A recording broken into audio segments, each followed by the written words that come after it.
Hello all, thanks for joining us for this REDCap Advanced User Series. We're going to start today with randomization. We want the focus of this video to really be not only how to use randomization with REDCap, but sort of the background of randomization, how it works, and how to think about it when it comes to your project. There can be some limitations if you don't plan far enough in advance. So I just wanted to talk a little bit about how we get to offer this video series. So these video series are supported by a Advance-CTR, Advanced Clinical Translational Research. This grant is brought to us, is offered through Rhode Island.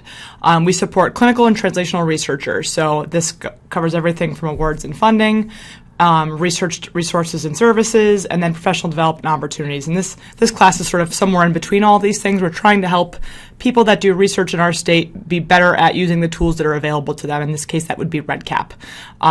So we'll get straight into it. I'm going to head over actually to our REDCap project. So for our purposes, I already have a project that's built. We're not focusing on how to build the project so much as how to use randomization with those projects. So I already have a project built. We're going to open that one, and we'll use that as our example. Okay, so just a quick idea of what's under the hood in this project so you kind of know what sort of bits and pieces we're working with. So this is a longitudinal project, so we're using the longitudinal module. Take a look at all the different forms we have in this project. We have quite a few, but we're going to focus obviously on the top part of this where demographics are and then our randomization tool is. So that's the general gist, but let's even look at how things are offered over time with the longitudinal part.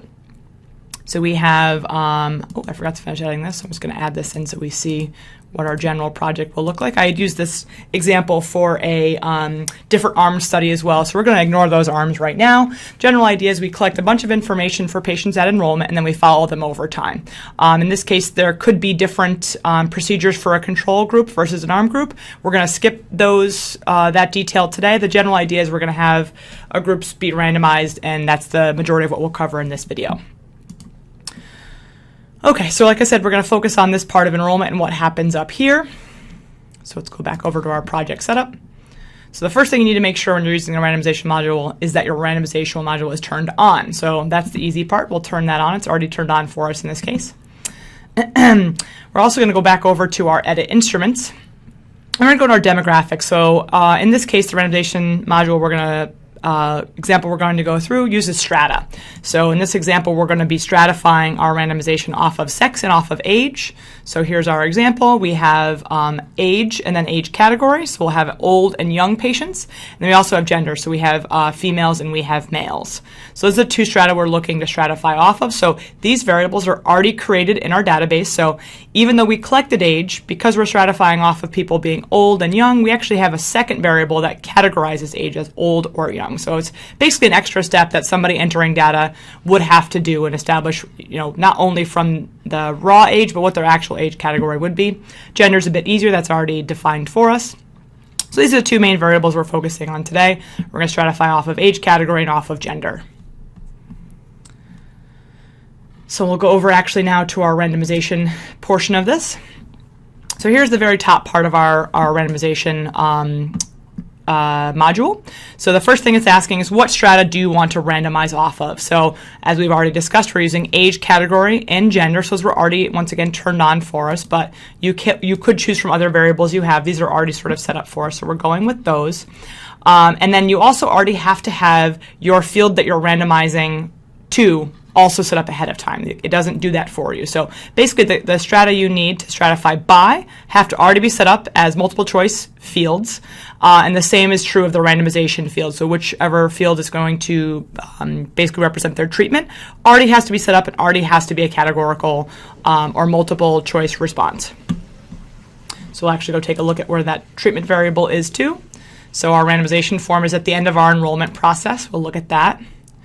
So in a lot of cases, we collect the variables that we randomize off of earlier in a collection process for patients, and we don't randomize until much later. So a nice thing to do is just to have the piping of the variables that we collected go forward to that randomization instrument. So we don't have to go backwards to other instruments or other data collected to ensure that this patient is the right age category or sex. We'll have them right in front of us, so we'll be able to confirm that all in one go.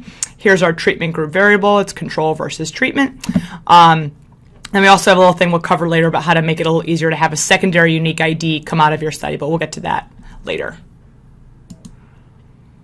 Okay, so we're going to go back over to our randomization module. So what a lot of people find overwhelming here is there's a lot going on with the randomization module, and they even have a step 2 where they even show you some templates for allocation.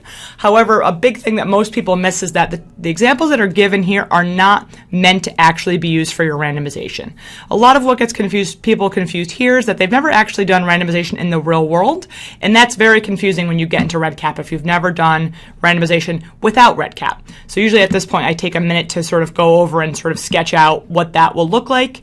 That's a huge benefit to us going forward. So having a basics and understanding of how randomization works will really help you plan your project and make sure your randomization tables and allocation tables are done correctly.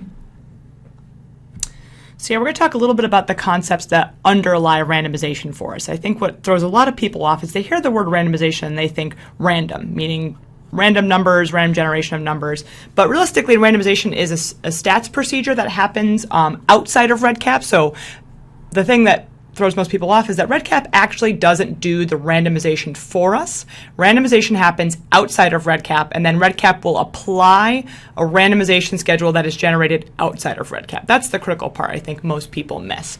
So inside REDCap, if you were to have downloaded one of those provided example allocation tables, they would look something like this. So I'm going to try to sketch it out a little bit here. We have a column for treatment. This will not be exact. This is just meant to give us a general idea of what's going on. We had gender or sex, and then we had age.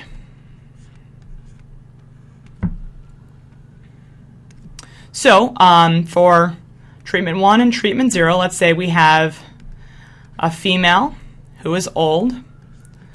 So all this basically means is that a female that's old has the opportunity to be a treatment or a control. So a full course of strata that would be possible in a study like this with old females would be, just draw out all the strata. So we'll do females that are young. And then we have all our males.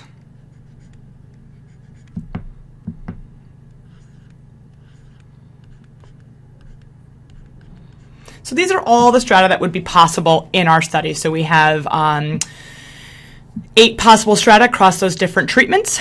And the big idea here is that we know in a lot of cases that your age and your gender can influence outcomes. So the idea behind randomization is to try to get an equal number of old females or old males in either treatment group or control group. So that, once again, this is a process that happens outside of REDCap. But the randomization table or allocation example tables that are given to you look much like this, where you have basically all the strata set up, and it alternates between treatment, control, treatment, control, treatment, control, treatment, control. So this accomplishes equal allocation, meaning the chances of being a treatment or a control is the same for each strata. In this case, however, it's not random at all. This is actually very methodical. So 1, 0, 1, 0, 1, 0 alternating is the exact opposite of randomization. Nothing is random about this process. If I was to actually randomly generate the treatment group across these stratas, it would look something maybe more like this.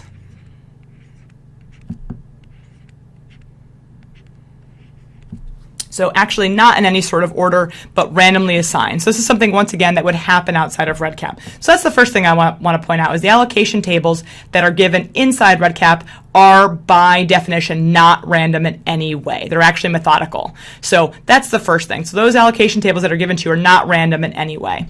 So we'll actually say to ourselves, we'll get rid of the not random version because we don't want to be thinking about these. Rid of one more. Okay, so let's pretend like we had generated an allocation table outside of REDCap, and this is roughly what it looked like. Once again, this also reflects a little bit like what the generic tables that come out of REDCap or examples that come out of REDCap look like. So there's only 4 different lines of data here, 8 different options for treatment across these different strata. And I think the important part of this is how this actually works once it's uploaded inside REDCap. So the way it works is you can think about this allocation table as money in the bank. So the very first time I have an old female come in, what REDCap basically does, whenever we go over and we press that randomization button, it goes to the allocation table we have listed. It goes to the first person that's listed as an old female. It figures out what treatment is specified for that person. In this case, it would be a 1. It will assign that 1 to the person. Oop. And then what happens is this allocation becomes spent. It can no longer be used again. So the first time I have an old female and it's no big deal, I assign this person to the treatment group. However, once I've used that allocation, it's gone. I can no longer spend it again. It's been spent. So let's say I have another old female in my study come in. It goes back over to my table. It finds the next listing of an old female, and we see here that this person's going to be a control. So in this case, we're going to spend this allocation so that it cannot be spent again. So now in the unlucky scenario that we have another old female come in, this allocation table, we'd go back to the allocation table, or REDCap would go back to the allocation table and try to find the next old female. So in this case now, we don't have any old females left. So there's no more allocations to spend. This is what gets a lot of people into trouble within REDCap, because the templates that are offered as learning tools to figure out how to use the randomization tables and allocation schedules are not long enough. They're very short. They're only examples, and you very quickly spend all of the allocations. So let's go over and take a look at how that works inside REDCap. So here's our group. Once again, we have our age, strata, and category. So these are the examples that REDCap gives us. Once again, it does say we do not recommend that you use these for exact templates, but we'll even just use that example 2 here, which is all possible combos, so we get a sense of what it looks like. So not exactly what I drew, but pretty close. So we have, once again, we have a treatment column, 0, 1, 0, 1, 0, 1, 0, 1. Once again, this is actually not random at all. This is actually very definitively not random. So keep that in mind too, that this is actually just an example and it's not meant to be your actual randomization table. It'd be actually very easy to predict who would be, if we had a series of old females come in, it'd be very easy to predict who would be next, treatment or control. And that's sort of the whole idea of randomization. As a researcher, you shouldn't be able to predict what the next person coming in will be, treatment or control. That's kind of one of the basic ideas behind it. So in this case, we've got a old female, and let's just sort of see what that ends up looking like when we use it. So we're going to save this to my desktop. And we're going to go back over to our example, and we're going to upload this file for our production testing, or sorry, for our development testing. We're going to upload that file. Okay, success. So we've now uploaded a randomization table. So once again, we've used basically what REDCap has supplied us as an example. So we're going to look at now how it will fail on us if we don't consider the fact that these are examples and not meant to be used in the full process. So now we're going to go over to add and edit records. And we're going to add a new record. So I'm going to go straight to my demographics form where I know my 2 strata variables are. So we're going to stick with that example I was using in the previous drawing. We're going to do an old female. We're going to save and exit this form. We're going to move forward, pretend like we had already collected data for medication and contact information for our patient. Now we're already ahead in our randomization module. So once we, again, as I said before, we've actually piped forward who, the age and the gender information, so we can see it in real time. It's just kind of another way to check. REDCap lets us check too, but just another way for us to review it to make sure it's accurate, it matches the patient we have. Doesn't really hurt anything to have it there, so it's nice to have. So we're going to come over here now and press our randomization button. So you'll notice 2 things. A, it's showing us again what the age category is. It's old and female. And then also, this project is still in development status, so you should not be randomizing real subjects. So there's a couple reasons why that's important. You should really never be collecting real patient data in development mode. That should only be for production status, but also with randomization, there's an extra bit of information with this. You actually need 2 allocation tables for randomization. You need 1 for development, and you also need a whole new different table for development, for production. 1 for development, 1 for production. So keep that in mind. So now, when I press this randomization button, what REDCap's doing in the background, come back over to this example, is it's going to this allocation table that I've loaded, and it's going to the top of the table and finding the very first incidence of an old female, and then it's going to apply that treatment. So that's all that's happening when I'm pressing this button. So we're going to press it right now, and we see this person's going to be a control.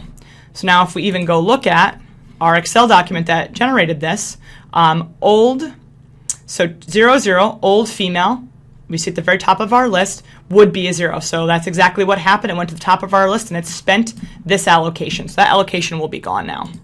So we'll say close that, save and exit form.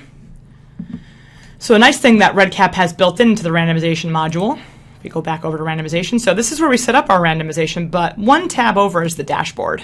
This is a very, very useful tool. So these are those strata, just like we saw in our Excel or CSV document that we uploaded. And notice now we have an old female, and that old female for the control group, we've spent this allocation. This allocation is gone. So it's record number 1 that's been allocated. 1 has been used, and there are 0 that have not been used. And we'll get to how that's important in a second. So we're going to add another old female. Go back to our demographics. We're going to add another old female.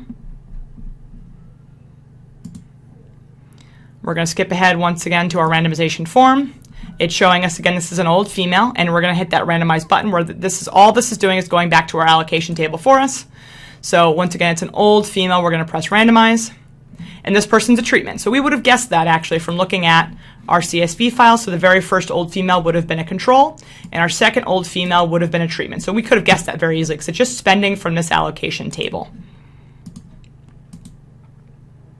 Okay, so now if we go back over to our randomization module and look at our dashboard, we see that now this is record number 2 for our old female in our treatment group. We've spent this allocation to, and none remain. So now the real critical part is if we add one more.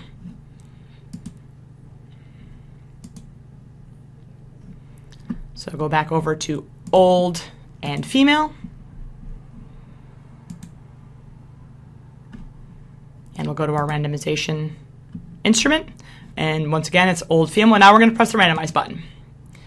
So here's our categories again, reminding us, and we're going to press that button. And we have an error. Study ID 3 cannot be randomized because there are no allocations available for assignment based upon the values you just submitted. Big problem. So especially if you can imagine if you're mid-study and this happens, it's super problematic. So if we go over to our randomization portion here, we will see in our dashboard, we'll see very clearly that there's actually no allocations left for us to spend. And as a reminder, if we go back to our CSV with our allocation table, we've spent all of our old females.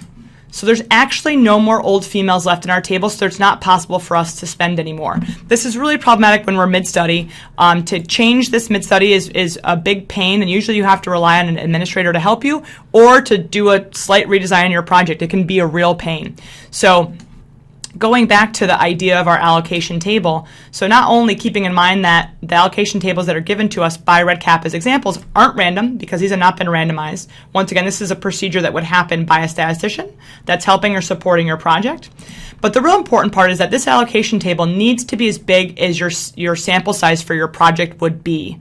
And a good rule of thumb that we use is for any strata, you should have as many options as the entire sample size of your study. So let's say you expected 100 patients in your study. Each strata should have 100 options for allocation. So it's way overkill to say that in our case we've got 4 different strata. So that means we'd have 400 possible allocations in our allocation table. So that's well over our sample size of 100, but it makes our lives a lot easier to not have to worry about changing our allocation table later, meaning we've made it way too big, way bigger than we need it to be. This helps us in a number of ways. So making it way bigger than it needs to be helps us because sometimes study design changes midstream. Sometimes we have a dropout rate that's higher than we expect, so we end up using a lot more allocations than we thought.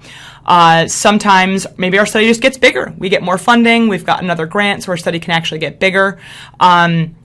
lots of things can come up, or even just maybe dropout rate. Our dropout rate is very high, so we need much more of our allocation table. So just something to keep in mind, you always want to have your allocation table much bigger than you expect, and I would even say having the sample size you expect for your study, and even a little bit more, maybe a 15% buffer. So once again, if our study size was 100 people, maybe we'd say 115 people per strata that we expect. So that would be much larger than the actual size of our study, but doesn't hurt us to have extra allocations that we never spend. Going back to the analogy about money in the bank, it doesn't hurt to have extra money in the bank for your allocations that you'll never spend.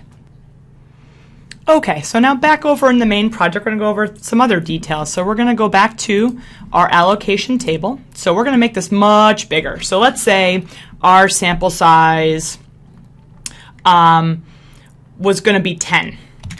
Just to make things easy. So realistically, we have enough strata in this example to cover about 5 patients. A sample size of, oh, that's not true, sorry. A sample size of 10, or sorry, of 8 here. So let's say our whole entire sample size would be 10. So we might go ahead and be really aggressive and say, ooh,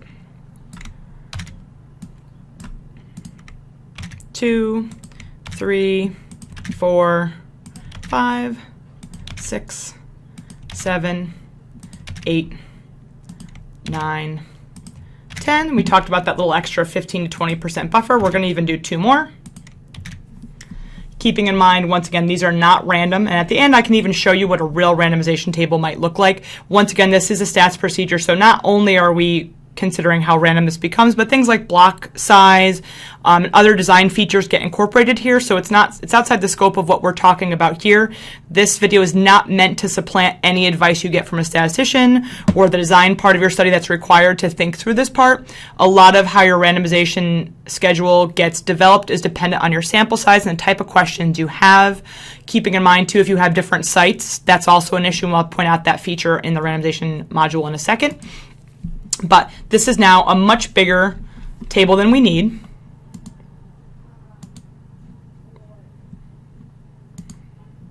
And we're just going to save this one as another version.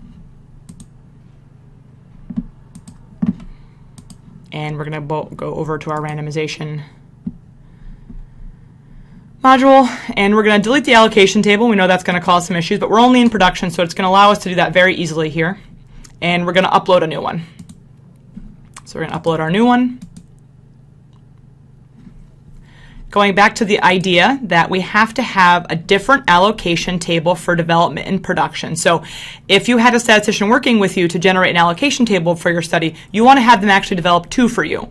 You want 1 for development and 1 for production. The idea is you use 1 to test to make sure your project's working the way you expect, and 1 for production. And they cannot be identical. So you can't just take the exact same one you used here and upload it here, and I'll actually even show you what happens if you do. So this is the exact same one I uploaded to our production or to our development version, and we're going to upload the file. It should yell at us. Error. It's a duplicate allocation table.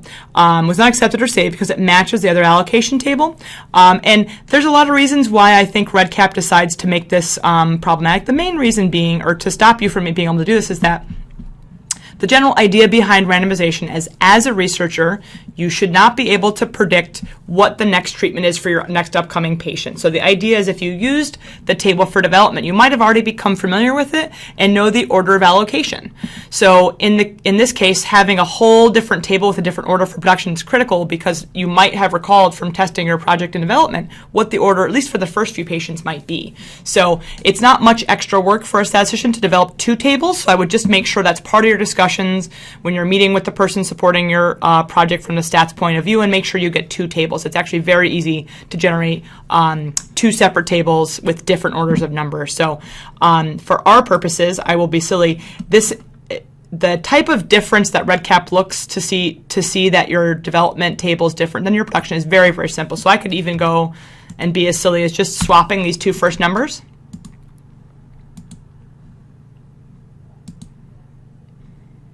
And I'll just even call this another number.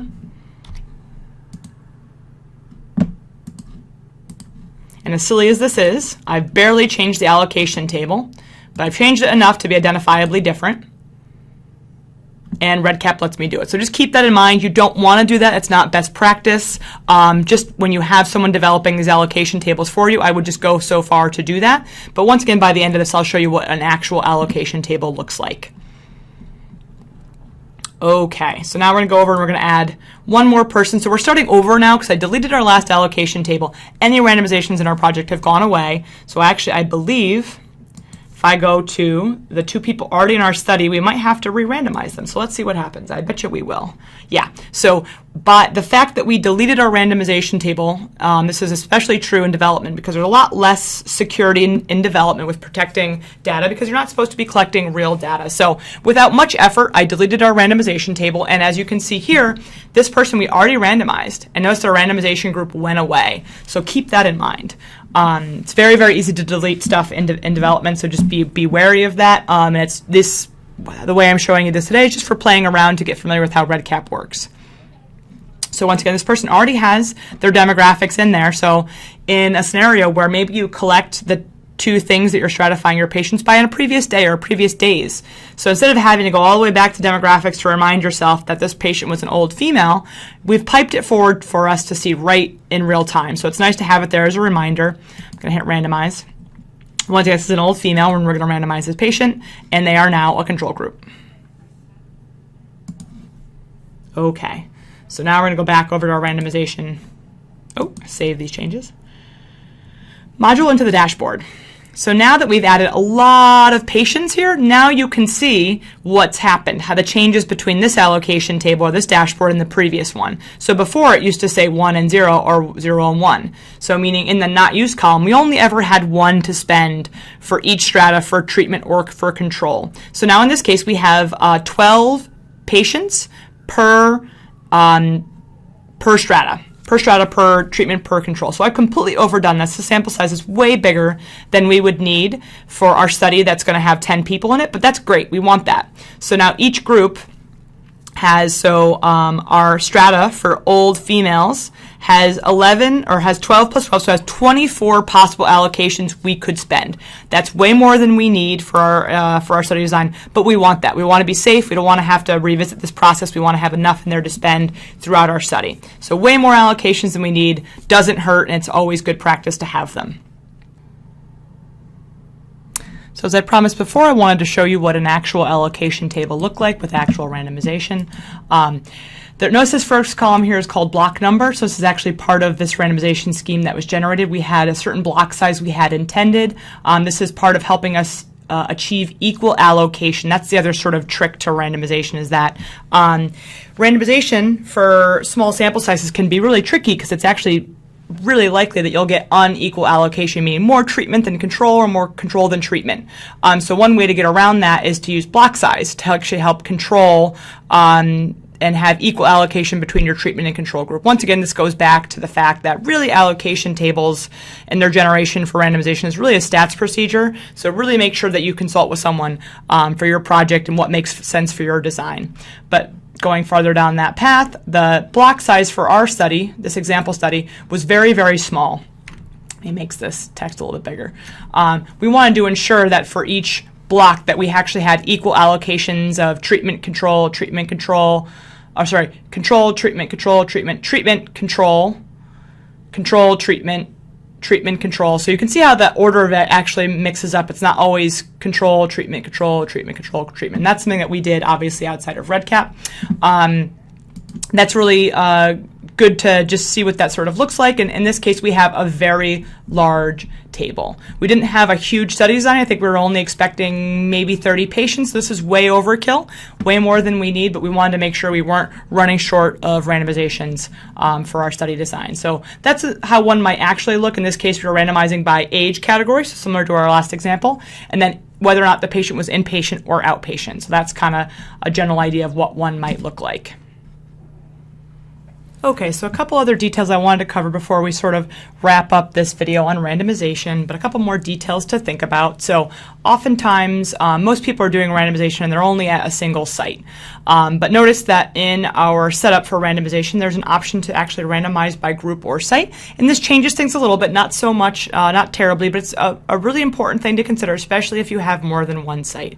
What we find, especially in medical research, is that our sample sizes are actually usually very small, under 100 or 200. And generally when this is the case, we want to be very, very careful if we're going to have more than one site. If we don't account for sites, it's actually very possible via random chance that we'll end up with a lot of controls and very few treatments at one center, and a lot of treatments and very few controls at another center. And that's very problematic for study design. So if you have any inclination that you're going to have more than one site, it's definitely something that you want to talk to your statistician about, or whoever's helping you with your study design. Very critical if you're going to have more than one site to have site included. So we're actually going to So please excuse some editing magic here. I had some features on that didn't allow me to very easily show you sort of the randomization by group or site as well. So I've sort of turned some things off and basically erased our entire randomization table, and we're starting over just so I can show you what it looks like to look by group or site. So we've already talked about using stratified randomizations. This is stuff we've already gone through. In our case, we had used age category, and then we had also used gender. So those are our strata for our study. And then also now we have this idea of randomized by group or site. So I'm going to click on this. I already have data access groups turned on to make full use of this. So I'm going to go over and show you what that looks like to have it tie back into this more easily. So we're going to go over to our user rights. We have two people on this project, me and another version of me, basically. And I basically assigned either person to a different data access group. So I'm going to go over to our data access groups. So basically I have a hospital and a university are two sites for our study, and I have one person assigned to the hospital and one person assigned to the university. So this basically is a split between the two sites. So now when I go back over to our randomization module, oh, it didn't save it for me. Of course it didn't. Bear with me here. So we had age category and gender, and then we're going to randomize by group or site. And in this case, we're going to let them know that we'd rather have it go by data access groups because we've already thought about this as part of our design and how we're going to use REDCap. So we use data access groups, so it's going to know to do that for us, and we're going to save our model here.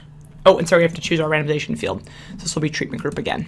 So this looks just like our last randomization table, but now we've just added this idea of group or site. Otherwise, it looks just the same. So we're going to save our randomization model. Now, the nice thing for to make this very quick and easy to look at, we're going to actually use or download one of these templates for allocation tables to see what that sort of looks like. I'm downloading this now. Take a quick look at this. So now if we look over here, now we have the idea of data access group also intertwined. So it's really not any different than basically adding another strata to our study design.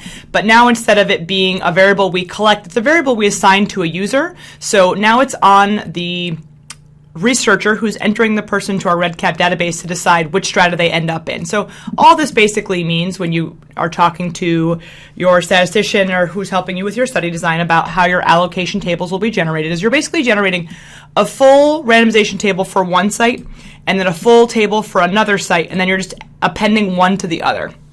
So similar to our previous example, so now if I'm randomizing somebody at the hospital as opposed to the university, what ends up happening is when I go to press that randomization button inside of REDCap, when I come over here to my allocation table to spend one of my allocations, I only go to the part of the table that has the hospital in it. So it's very nice because it helps sort of guarantee equal allocation at sites as well. So very, very nice to include, and it sort of takes care of one of the thoughts for us because it's attached to the user now. So it's not a strata we have to, or a bit of data we have to fill out. It's now dependent upon who's filling out the information. So where this will be critical is if you have any researchers that function at more than one site, you'll want to be careful that they end up in the right bucket or that they are in a bucket to use. So just something to be aware of. Very nice tool, very nice to have. It definitely can help with your study design. So something just to be aware of. Those are the basics for the randomization tool and module. This series wasn't meant to cover everything about randomization, but to try to give you some quick tips and things where most people sort of struggle. Just a reminder that the main things we talked about today that were super important were that allocation is really something that happens outside of REDCap. We cannot rely on REDCap and the built-in templates that are here. Do not do allocation for us. These are only examples, and you should never use these given allocation tables for your actual study. But rather working with a statistician or someone that's savvy with study design to help you generate this allocation table to meet your study design needs. Super useful.